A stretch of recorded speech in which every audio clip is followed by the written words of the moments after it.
Почитувани слушатели, ви посакувам Божји благослов.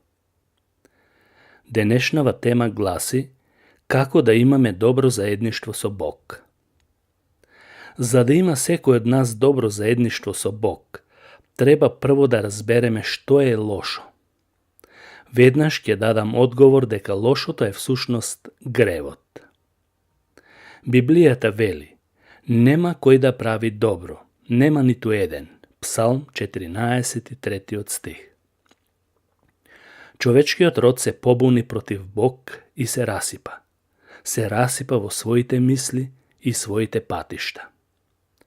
Човекот не ги сака Божите заповеди и неговата светост. Затоа Исаија вели: сите како овци скитавме. Пророк Исаија, 53 глава, 6 стих. Лошата вест што ни доаѓа од Библијата е тоа дека казната за гревот е смрт, и тоа вечна смрт. Пророкот Езекијел во 18 глава 4 стих вели: таа душа што ќе сгреши, таа ќе умре. Но, за разлика од лошата вест, добрата вест е дека Бог го бара секој човек и сака да му даде спасение. Исус рече дека неговата мисија е да го побара и да го спаси тоа што е изгубено. Лука, 19 глава, 10 стих. Во мигот на неговата смрт на крстот, Исус извика дека ја постигнал целта за која дојде на оваа земја, со зборовите: свршено е. Делото на спасение што го започна, го заврши. Евангелие според Јован, 19 глава, 30 стих. Вистинското заедништво со Бог започнува со признавање на сопствениот грев. За да има добро заедништво и добар контакт со Бог, заедништвото започнува со признавање на сопствениот грев. Сите добри работи почнуваат со покаяние и признавање. Кога човек ќе ја согледа својата грешност преку Светиот Дух, тој понизно го исповедува гревот пред Бог. Еве што е запишано во Исаија 57 глава 15 стих. Јас престолувам во високо и свето место, но јас сум и со угнетуваните и со понижуваните, за да го оживеам духот на понизните, за да го оживеам срцето на скрушените.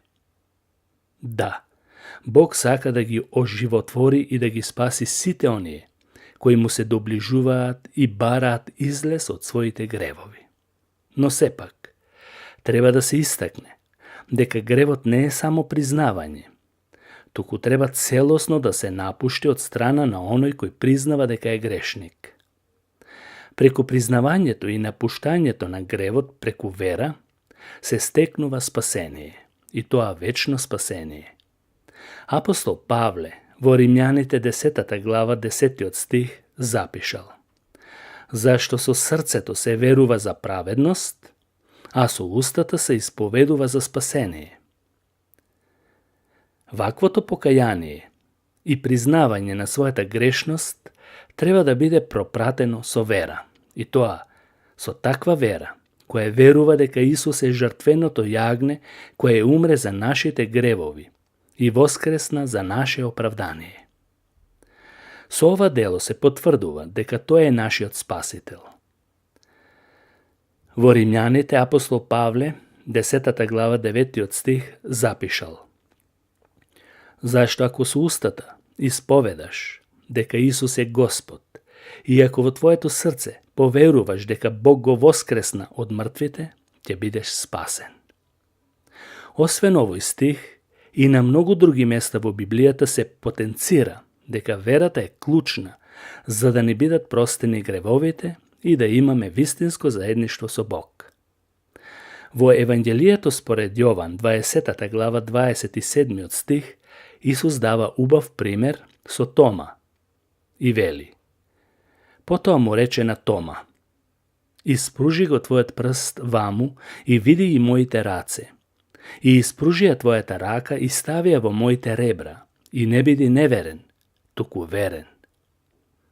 Потоа имаме пример во Дела на апостолите, 16 глава, 31 стих.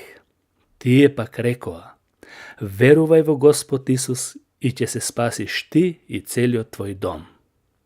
А во Галатјаните 2 глава 16 стих Павле вели: но бидејќи знаеме дека човекот не се оправдува од делата на законот, туку само преку верата на Исус Христос.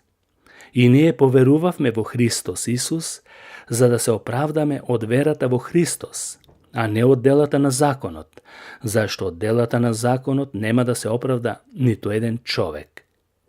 Галатјаните и во Галатјаните 3 глава 11 стих вели: а дека никој не е оправдан пред Бог преку законот, јасно е, зашто праведникот ќе живее од верата. Слично на овие прекрасни стихови, Павле јасно ја опишува верата за спасение и во Ефесјаните 2 глава 8 стих. Па вели: зашто по благодат сте спасени, преку верата, и тоа не е од вас самите, тоа е Божји дар. Да се има добар контакт и добро заедништво со Бог, тоа е одговор на она што го направи Бог за тебе и за мене. Тој го прати својот син на оваа земја, Исус, за да ги земе гревовите на светот. Еве што е запишено во Евангелието според Јован, 1 глава, 29 стих.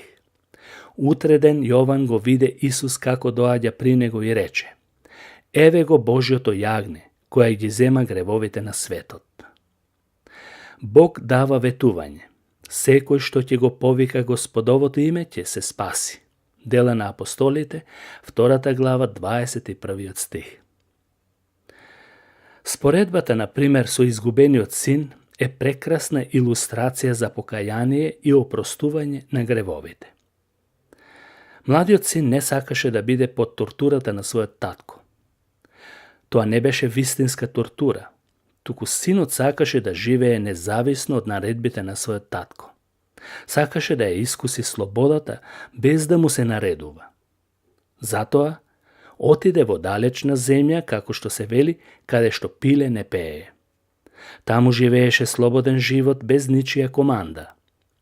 Го потроши целиот свој имот на својот татко. Татковиот дар го замени со срам и со грев. Но како минуваше времето, се повеќе запаѓаше во беда и сиромаштија. Така што на крајот не му остана ништо и беше принуден да отиде кај еден жесток господар да пасе свињи. Сакајќи да се ослободи од наредбите на таткото, сметајќи ги за тортура, сега сам се накова под тортура, за која не знаеше што значи вистинска. Во неволите и во неволјата го призна своето нечесно дело и одлучи да се врати кај својот татко, кој беше полн со љубов кон него. Тој во својата грешност се мислеше и предпоставуваше дека неговиот татко можеби нема да го признае за син или дека веќе се одрекол од него. Но неговите предпоставки беа погрешни. Таткото го сакаше бунтовниот син со истата љубов како и пред тоа. Сите грешки му ги прости и приреди голема гозба, како да е царски син. Тоа беше големо изненадување за синот. Го прими и го прифати како ништо да не направил. Повторно се воспостави заедништвото помеѓу таткото и синот. Оваа илустрација јасно укажува дека на ист начин Бог ги прифаќа грешниците, бунтовниците и сака да им прости и да воспостави заедништво со нив. Преку неговиот син Исус Христос, кој рече: јас сум патот, јас сум вистината, јас сум животот. Никој не доаѓа при татко ми освен преку мене. Во Псалм 34, 19 стих е запишано: Господ е близу до оние кои се со скршени срца или скрушени срца и ги спасува оние кои се со покајнички дух. Ако сакаш уште денеска да имаш добро заедништво со Бог, можеш преку молитва да го побараш и тој ќе ја послуша твојата молитва. Бог ужива да ги слуша молитвите на оние кои го бараат искрено.